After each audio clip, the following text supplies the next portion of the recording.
Why did Jesus need to be baptized by John the Baptist, especially if he's considered equal to God in Christianity? This is a huge question, and it starts with the Gospel of Mark, the earliest and most straightforward gospel. In Mark, Jesus gets baptized by John, who's baptizing people for the forgiveness of their sins. But why would Jesus need this? If Jesus is truly divine, why go through baptism for the forgiveness of sins? Well, Mark doesn't present Jesus as fully divine from the start. This gospel, being the earliest, presents Jesus in a more human way. Mark's view is often called adoptionist. In other words, Jesus is recognized as divine later on, but in Mark, he starts out as a regular person. Now, when we look at Matthew and Luke, things start shifting.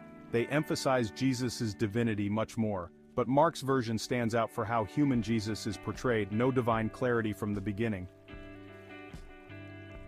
By the time we get to the Gospel of John, it's a whole different story.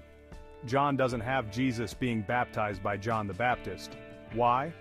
In John's Gospel, Jesus is already portrayed as divine and superior to John.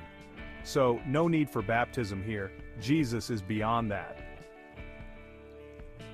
Let's talk about John the Baptist for a minute. At the time, John was the celebrity. He was the spiritual leader, the rock star of the first century. So, connecting Jesus to John the Baptist wasn't just a historical fact. It was a move to elevate Jesus' status. The Gospels wanted to tie Jesus to this well-known figure to show he was part of this larger spiritual movement.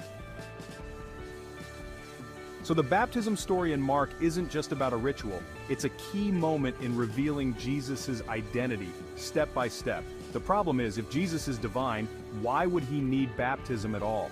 As we move through the scriptures, we see higher Christology in the more embellished texts, gradually unveiling more of his divine nature, from Mark's human portrayal to John's declaration of his divinity.